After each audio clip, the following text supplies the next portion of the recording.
Bem, eu não sei como vou começar essa história, mas eu vou tentar fazer o melhor possível.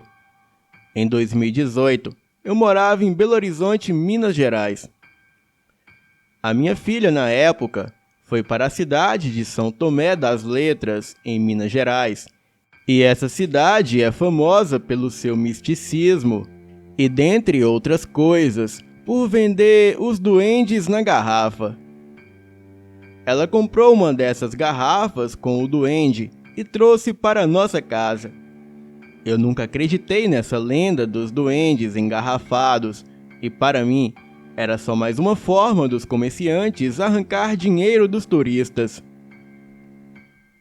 E quando a minha filha trouxe a garrafa para casa, eu a coloquei na janela em cima da pia da cozinha.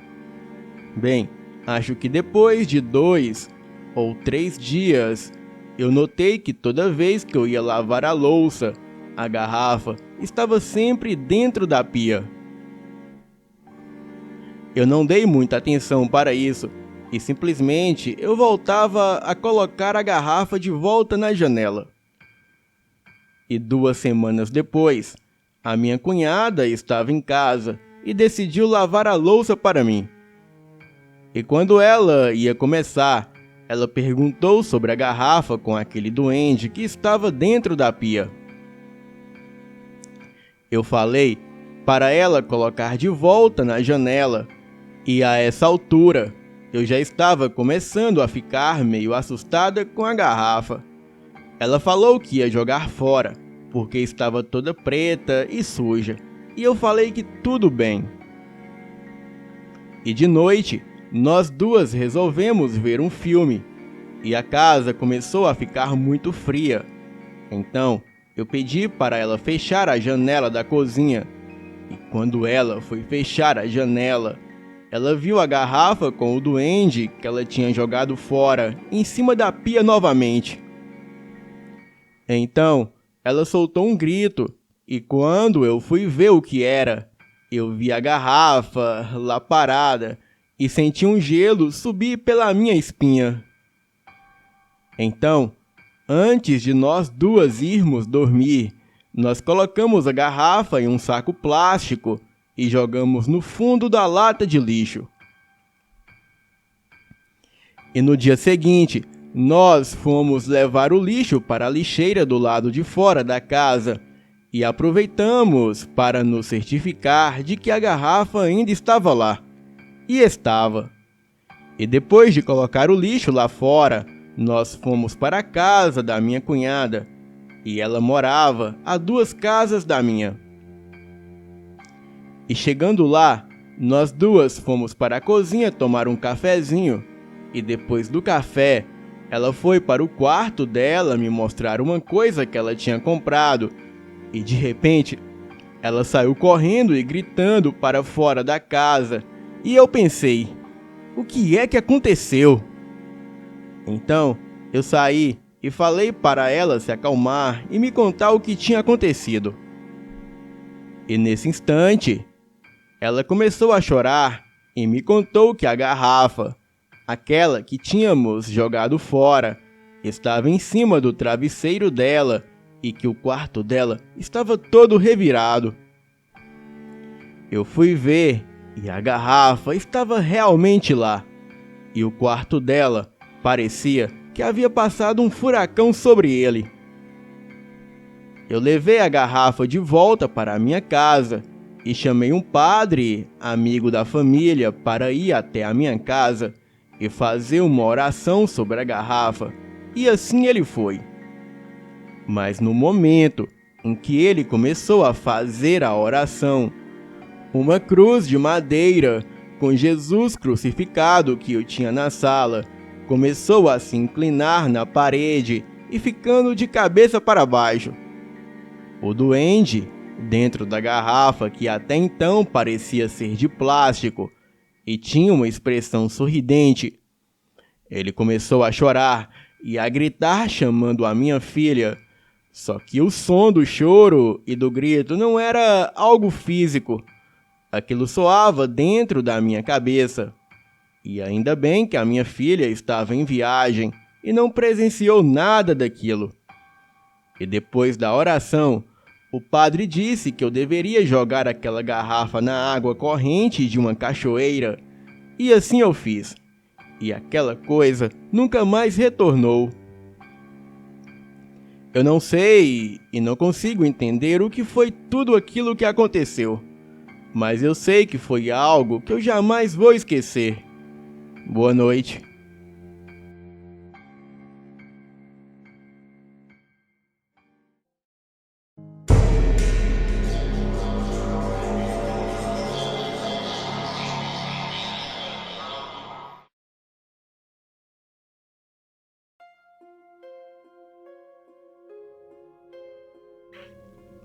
O fato que narrarei agora realmente aconteceu comigo e foi a pior experiência com o sobrenatural. Muitos anos depois disso ter ocorrido, para minha surpresa, eu pude obter relatos de pessoas que, em situações semelhantes, também presenciaram tal fenômeno impressionante. Durante o inverno de 1987, quando eu tinha 10 anos, sempre que eu chegava em casa depois da escola, eu corria para ver a minha avó que morava conosco em nossa casa. E certa vez, como eu sempre fazia, eu fui para o quarto da minha avó que já estava deitada. E fiquei ajoelhado sobre o carpete ao lado da sua cama, próximo à cabeceira, conversando com ela, pois eu adorava as histórias que ela me contava, principalmente as experiências sobrenaturais que ela havia presenciado no passado. Já era bem tarde e passava das 23 horas e fazia muito frio, e nós já tínhamos conversado muito sobre diversas coisas, quando eu senti algo estranho, como se alguém estivesse nos olhando. Então, automaticamente e sem pensar, eu olhei de relance para os pés da cama dela e pude ver algo grotesco. Era como se uma sombra tivesse vida. Eu pude ver e tenho essa imagem totalmente clara e nítida em minha cabeça, como se isso tivesse acabado de acontecer nesse exato instante. Era um vulto negro, tinha a forma de um homem muito magro e alto, totalmente esquelético, e ele parecia uma caveira, e estava ajoelhado aos pés da cama, com as mãos apoiadas na cama. Ele me observava, e quando olhei para ele foi muito estranho, pois ele demonstrou ter percebido que eu havia sido descoberto. Imediatamente se abaixou e entrou embaixo da cama. Isso aconteceu em poucos segundos, mas foi o suficiente para eu dar um pulo para trás e ficar travado, tomado pelo pavor e sem reação alguma, enquanto a minha avó, sem saber o que havia acontecido, ela falava comigo. Eu sentia fortes calafrios e repetidos arrepios percorrendo por todo o meu corpo e não conseguia dizer absolutamente nada. Eu tentei olhar embaixo da cama, mas não consegui de forma alguma me mover. Até que consegui balbuciar que estava com sono. Me despedi da minha avó, apaguei a luz e fui para o meu quarto que ficava ao lado. Deitei em minha cama, porém eu não consegui dormir. Me senti perturbado e angustiado por aquela sinistra imagem a noite inteira. E apesar de ter plena convicção do que eu presenciei, eu tratei imediatamente de enfiar em minha cabeça que aquilo se tratava de algo produzido pela minha imaginação e era só isso. E quando o dia estava quase amanhecendo e eu começava a pegar no sono por volta das 6 da manhã, eu despertei repentinamente com a minha irmã gritando pela casa, chamando pelo meu pai. A minha irmã, incumbida de tal tarefa diária, ela fora levar o café da manhã com os remédios da minha avó e constatou que ela demonstrava não estar bem. Foi tudo muito rápido, e quando dei por mim, toda a minha família já estava no hospital, pois a minha avó havia acabado de ter um derrame e estava entre a vida e a morte. Naquele mesmo dia, ela veio a falecer e eu me senti muito mal diante aquela situação. Algumas semanas depois, a minha mãe me contou a seguinte história. Ela disse que a sua avó contava, quando ela era jovem, que a minha avó, quando nasceu, ela nasceu doente e que os médicos já haviam desenganado a minha bisa, dizendo que a minha avó não duraria mais do que uma semana. E foi então que a bisa levou a minha avó em um terreiro, e lá o pai de santo incorporou um Exu, e esse Exu curou a minha avó da moléstia que a afligia. Porém, no dia da sua morte, ele voltaria e levaria a minha avó pessoalmente. E a partir daquele dia, a minha avó viveu mais 65 anos, uma vida plena e saudável.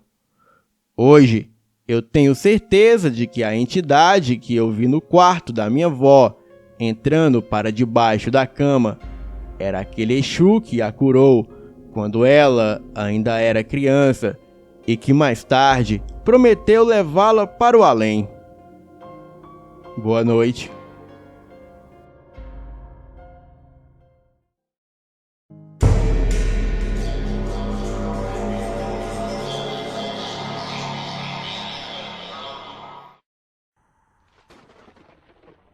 Era sexta-feira e todos estavam ansiosos para sair da escola.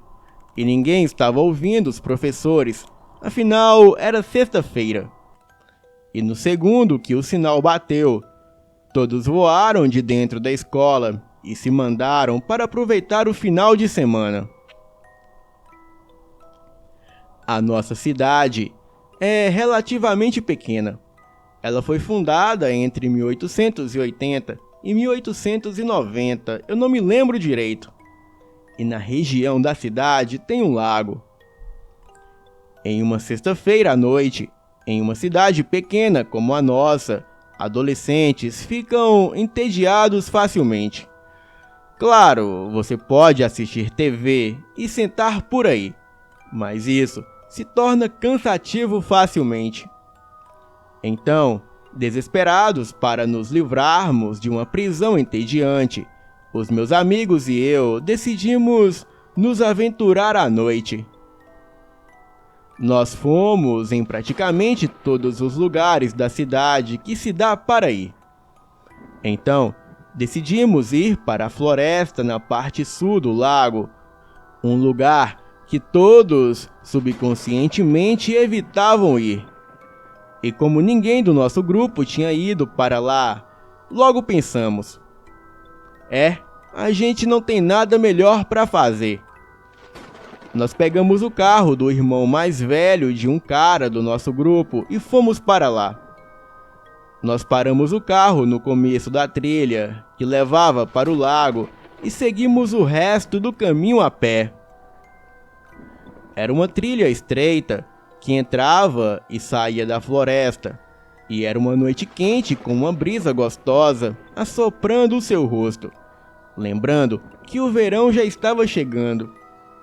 Nós andamos e chegamos em uma ponte, e essa ponte era bem nova, e nós paramos nela e começamos a jogar pedras e madeira na água, e ficamos falando sobre a escola e outras coisas. Nós estávamos lá conversando, quando alguém notou que perto da ponte tinha uma pequena velha doca. Mas não era simplesmente velha, era muito velha. Os pregos eram tão velhos que a ferrugem transformou eles em pequenos palitinhos. Também tinha uma árvore do lado dele, e os galhos se entortavam e quase encostavam na água.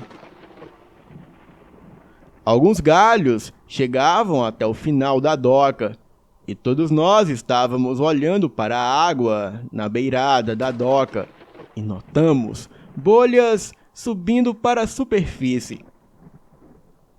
No começo, não demos muita atenção para isso, imaginando que podia ser algum sapo.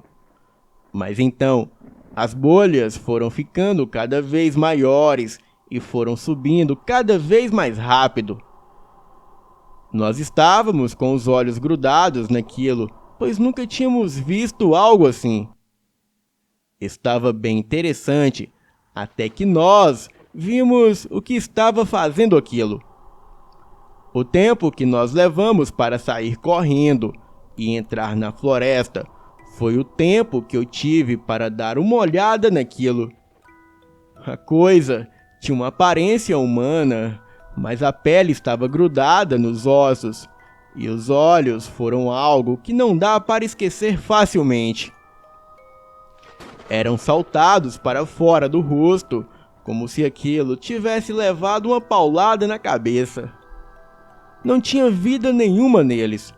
E quando nós já estávamos quase fora do campo de visão, eu vi uma coisa que fez a minha espinha gelar, que era uma mão que saía da água e se apoiava no chão da doca, como se estivesse puxando algo. E quando chegamos no carro, nos jogamos dentro dele e já estávamos mais calmos lá dentro. Começamos a rir da cara apavorada um do outro. E de repente, uma pedra um pouco menor do que uma bola de tênis atravessou a janela. E a risada deu lugar a berros e o carro disparou. Eu estava no banco de trás com outro cara, e no chão atrás do banco do motorista estava aquela pedra molhada e cheia de musgo. Bem, nunca mais voltamos até lá. Boa noite.